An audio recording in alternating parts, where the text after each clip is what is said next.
Hello and नमस्कार साथियों, सीमा study के यूट्यूब चैनल पर आपका बहुत बहुत स्वागत है।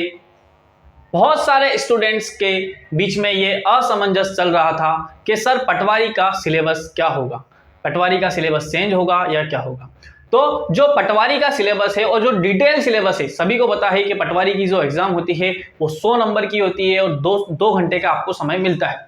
उसमें 5 सब्जेक्ट पूछे जाते हैं, मैथ्स पूछा जाता है, हिंदी पूछा जाता है, उसके अलावा आपका पंचायती राज एवं ग्रामीण अर्थव्यवस्था पूछा जाता है, जीएस पूछा जाता है और आपका एक और जो सब्जेक्ट रहता है वो रहता है आपका कंप्यूटर का।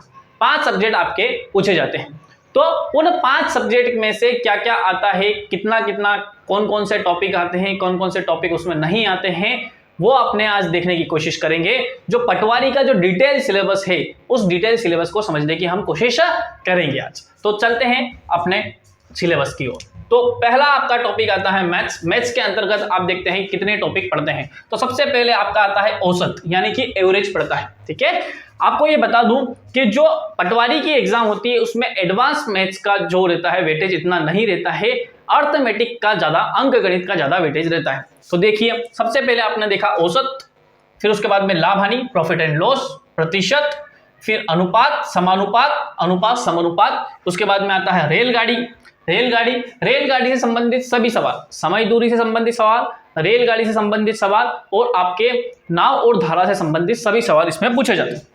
ठीक है, SICI मतलब साधारण ब्याज और चक्रवृद्धि ब्याज पूछा जाता है। उसके अलावा आपका मिश्रण यानी कि एलिगेशन पूछा जाता है।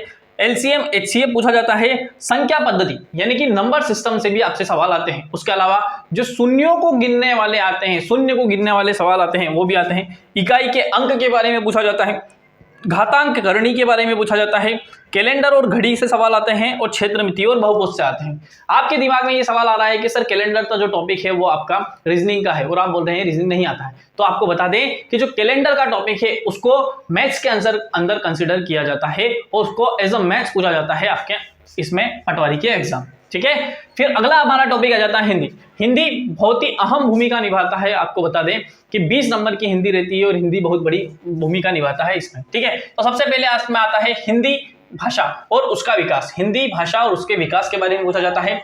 हिंदी भाषा के जो काल हैं उन सारे कालों के बारे में पूछा जाता है। वर्णमाला के बारे में पूछा जाता है और उसका वर्गीकरण। वर्णमाला यानी अ से लेके ग तक अलग अलग शब्दों को क्या कहा जाता है, स्वर, व्यंजन और स्वरों के प्रकार, व्यंजनों के प्रकार। ठीक है, आपके वर्णमाला और उसका वर्गीकरण, क्लासिफिकेशन, उसके बारे में पूछा जाता है। ठीक है, संज्ञा से लेके अवयव तक यानी क्या बताएगा, तो संज्ञा से लेके अवयव तक सारे क्वेश्चन पूछे जाते हैं। संज्ञा के प्रकार, सर्वनाम के प्रकार, विशेषण के प्रकार, क्रिया के प्रकार, क्रिया विशेषण के प्रकार, फिर आपका संबंधवाचक, समुच्चय बोधक, विस्मयादि बोधक और आपका निपात। इससे पूरा जो संज्ञा से लेके अव्यय तक का टॉपिक है ये पूरा टॉपिक कंसिडर किया जाता है आपके पटवारी की एग्जाम। अगला आता है रस, छंद और अलंकार। रस, छंद, अलंकार से संबंधित सारे क्वेश्चन पूछे जाते हैं, बहुत अच्छे लेवल के क्वेश्चन पूछे जाते हैं। संधि, समास, काव्य। संधि से, समास से, काव्य से, मुहावरे से, लोकोक्तियों से, मुहावरे एवं लोकोक्तियों से क्वेश्चन अच्छे खासे पूछे जाते हैं। ठीक है, चलिए उसके अलावा शब्द और उसके प्रकार, यानी तत्सम शब्द पूछा जाएगा, तद्भव शब्द पूछा जाएगा, आपका विदेशी या आगत पूछा जाएगा, संकर शब्द पूछा जाएगा। फिर शब्द में और प्रकार होते हैं, मतलब कौन कौन से होते हैं आपके शब्द के अंदर, सार्थक शब्द पूछ लिए जाते हैं, निरर्थक शब्द पूछ लिए जाते हैं, पर्यायवाची पूछ लिए जाएंगे, विलोम पूछ लिए जाएंगे, अनेकार्थी पूछ लिए जाएंगे। ये प्रकार, अलग अलग प्रकार के शब्दों के बारे में आपसे पूछा जाता है।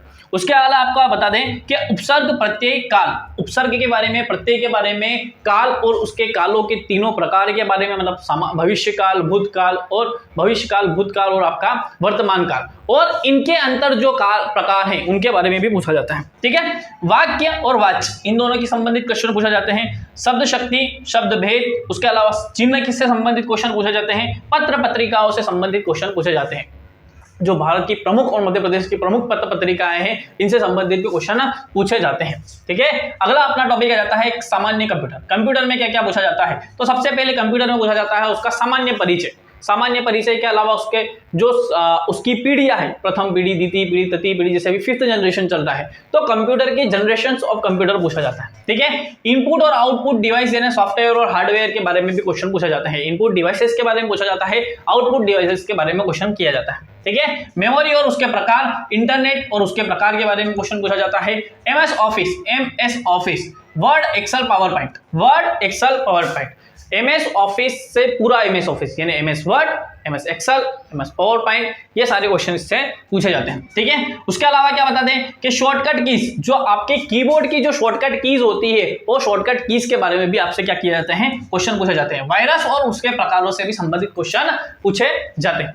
आगे देखते हैं अपने आगे क्या आता है, पंचायती राज और ग्रामीण अर्थव्यवस्था। यहां पर सबसे ज्यादा दिक्कत आती है। ये सारे टॉपिक तो सारी जगह मिल जाते हैं कि क्या क्या आएगा और क्या क्या नहीं आएगा, लेकिन स्टूडेंट्स को क्या है, स्टूडेंट को ग्रामीण राज्य और पंचायती अर्थव्यवस्था से संबंधित बहुत ज्यादा दिक्कतें देखने को मिलती है कि सर इससे आएगा तो क्या आएगा। ठीक है, तो बहुत ज्यादा एनालिसिस करने के बाद में अपने ने ये निकाला है कि ये प्रमुख टॉपिक है जिससे क्या किया जाता है, ये पूछे जाते हैं, क्वेश्चन पूछे जाते हैं। तो भारत में जो पंचवर्षीय योजनाएं लाई गई है, योजना आयोग के द्वारा जो भारत में पंचवर्षीय योजनाएं लाई गई थी, उन पंचवर्षीय योजना, आज तक 12 पंचवर्षीय योजनाएं हैं, तो उन 12 ही पंचवर्षीय योजना के अंतर्गत अलग अलग योजनाएं लाई गई भारत सरकार के द्वारा। तो पंचवर्षीय योजना और उन पंचवर्षीय योजना के अंतर्गत कौन कौन सी योजनाएं लाई गई है, उससे संबंधित क्वेश्चन पूछे जाते हैं। ठीक है, कृषि एवं रोजगार से संबंधित क्वेश्चन पूछे जाते हैं। कृषि एवं रोजगार से संबंधित जो भी भारत सरकार की जो भी आज तक की योजनाएं निकली है, उन सारी योजनाओं से संबंधित क्वेश्चन पूछे जाते हैं। जैसे रोजगार से संबंधित जवाहर रोजगार योजना निकली है। ठीक है, कृषि से संबंधित आप देख लो कि मनरेगा निकला है। ठीक है, तो बहुत सारी ऐसी चीजें पूछी जाती है। ICAR के बारे में पूछ लिया जाता है, NDDB के बारे में, नेशनल डेयरी डेवलपमेंट बोर्ड के बारे में पूछ लिया जाता है, नेशनल डेयरी रिसर्च इंस्टीट्यूट के बारे में पूछ लेता है, क्रांतियों के बारे में पूछ लेता है, जैसे आपकी अलग अलग क्रांतियां, जैसे आपकी हरित क्रांति के बारे में पूछ लेगा, ग्रीन रेवोल्यूशन, ब्लू रेवोल्यूशन के बारे में पूछ लेगा, फिर व्हाइट रेवोल्यूशन के बारे में पूछ लेगा। तो जितनी भी प्रकार की क्रांतियां हुई है अभी, ठीक है, उन क्रांतियों के बारे में भी क्वेश्चन पूछे जाते हैं। ठीक है, सामान्यतः। उसके अलावा बैंकिंग सेक्टर, बैंकिंग के टाइप्स, मुख्यतः आपको इसमें ध्यान रखना है कि RRB से सबसे ज्यादा क्वेश्चन पूछे जाते हैं, रीजनल रूरल बैंक से ज्यादा क्वेश्चन पूछे जाते हैं। दूसरे इसमें पूछे जाते हैं सहकारी बैंकों से ज्यादा क्वेश्चन पूछे जाते हैं, कोऑपरेटिव बैंकों से बहुत ज्यादा क्वेश्चन पूछे जाते हैं। उसके अलावा GDP, NDP, NI, national income, इनसे भी आपको क्वेश्चन देखने को मिलेंगे। फिर टैक्स सिस्टम ऑफ इंडिया, आप इकोनॉमिक्स अर्थव्यवस्था देख रहे हैं, ग्रामीण अर्थव्यवस्था देख रहे हैं और टैक्स सिस्टम ऑफ इंडिया नहीं देख रहे तो उसमें फिर इनकम्प्लीट रह जाएगा। तो टैक्स सिस्टम ऑफ इंडिया पूछा जाता है, सेबी के बारे में थोड़ा बहुत कुछ पूछ लिया जाता है। ठीक है, उसके अलावा योजना आयोग, नीति आयोग के बारे में पूछा जाता है और कृषि व ग्रामीण विकास से संबंधित जितनी भी योजनाएं भारत सरकार के द्वारा चलाई जा रही है, उन सारी योजनाओं के बारे में भी अच्छे से क्वेश्चन कंसिडर किए जाते हैं। उसके अलावा फिर ये वाला जो पूरा टॉपिक हो गया, ये तो ग्रामीण अर्थव्यवस्था का हो गया। इसके बाद में जो लिखा हुआ है वो पंचायत से संबंधित है। तो पंचायत में क्या क्या आता है, तो पंचायत का निर्माण, सबसे पहले तो पंचायत का निर्माण कितने स्तरीय होती है, 2 स्तरीय होती है, 3 स्तरीय होती है, 4 स्तरीय होती है, कहाँ होती है, कहाँ नहीं होती है, पंचायत के बारे में पूछा जाता है। और पंचायत के निर्माण में जो जो समितियां बनी हैं अभी तक, जैसे अशोक मेहता समिति हो गई, आपके बलवंत राय मेहता समिति हो गई, आपके अलग अलग जो भी GVP समिति हो गई, बहुत सारी जो समितियां बनी हैं, इन सारी समितियों से क्या कर लिया जाते हैं, क्वेश्चन पूछ लिए जाते हैं, इनकी रिकमेंडेशंस क्या क्या थी, उन सारे क्वेश्चन पूछे जाते हैं। ठीक है, फिर पंचायत का संविधान के अंतर्गत क्या क्या उल्लेख किया गया है, क्या क्या शक्तियां प्रदान की गई है, कहां कहां पे संविधान में इसका उल्लेख है, उससे संबंधित क्वेश्चन पूछे जाते हैं। फिर क्या पूछा जाता है, पंचायत की जो कार्य करने की शक्तियां है और पंचायत क्या क्या कार्य करती है, इससे संबंधित क्वेश्चन पूछे जाते हैं। ठीक है, उसके अलावा देखो एक और ये 4 टॉपिक हो जाते हैं। एक पूछा जाता है सामान्य का। आपको बता दें कि जो साइंस है वो बहुत या तो रेयरली पूछेगा या बहुत कम मात्रा में पूछता है, इसलिए इसको साइंस को यहाँ पे नहीं लिखा गया है। तो भारत और मध्य प्रदेश का भूगोल, भारत का भूगोल, नदी, पहाड़, पर्वत, झरने, ठीक है, और राष्ट्रीय उद्यान, ये वगैरह, भारत की कला, संस्कृति, नाट्य, उत्सव, इन सारे की चीजें बारे में क्वेश्चन पूछ लेगा। उसके अलावा क्या पूछेगा, भारत की जनसांख्यिकी के बारे में क्वेश्चन पूछ लेगा, भारत में उद्योग के बारे में, भारत में कृषि के बारे में क्वेश्चन पूछ लेगा। ठीक है, तो ये भारत का पूरा भूगोल इससे पूछा जाता है, भारत और मध्य प्रदेश का भूगोल। ठीक है। उसके अलावा भारतीय संस्कृति, खेल से संबंधित क्वेश्चन पूछ लेगा, ठीक है। भारतीय संविधान, यहां पे केवल कंसीडर किया गया है पंचायती राज को, हालांकि आपके भारतीय संविधान से भी अच्छे खासे क्वेश्चन देखने को मिलते हैं। ये वाला जो पंचायती राज वाला जो सब्जेक्ट है ये ग्रामीण अर्थव्यवस्था और पंचायती राज के अंदर, और ये पूरा भारतीय संविधान आएगा इसमें, जो सामान्य ज्ञान का जो आपका अलग से सेक्शन रहेगा, ठीक है। उसके अलावा भारतीय इतिहास, भारतीय इतिहास के साथ साथ में मध्य प्रदेश का इतिहास, भारत का इतिहास के बारे में बात करें तो भारत का मध्यकालीन इतिहास, भारत का प्राचीन इतिहास, भारत का आधुनिक इतिहास, और इंडिया आफ्टर मतलब 1947 के बाद में, इंडिया इंडिपेंडेंट के बाद में, इंडिया की आजादी के बाद में जो भारत का इतिहास है उससे संबंधित भी क्वेश्चन क्या किए जाते हैं, इसमें पूछे जाते हैं, ठीक है। उसके अलावा मध्य प्रदेश में क्या, तो तीनों ये मध्य प्रदेश से, जैसे भारत का भूगोल पूछा है तो मध्य प्रदेश का भूगोल पूछ लेगा, पूरे पर्वत पठार, नदियां, आपके राष्ट्रीय उद्यान, जो वाइल्ड लाइफ सेंचुरीज है इनके बारे में क्वेश्चन पूछ लेगा। भारत का संविधान पूरे देश का एक ही होता है, ठीक है। मध्य प्रदेश का कोई अलग से संविधान नहीं। इतिहास तो मध्य प्रदेश का थोड़ा सा इतिहास ले लेता है, ठीक है।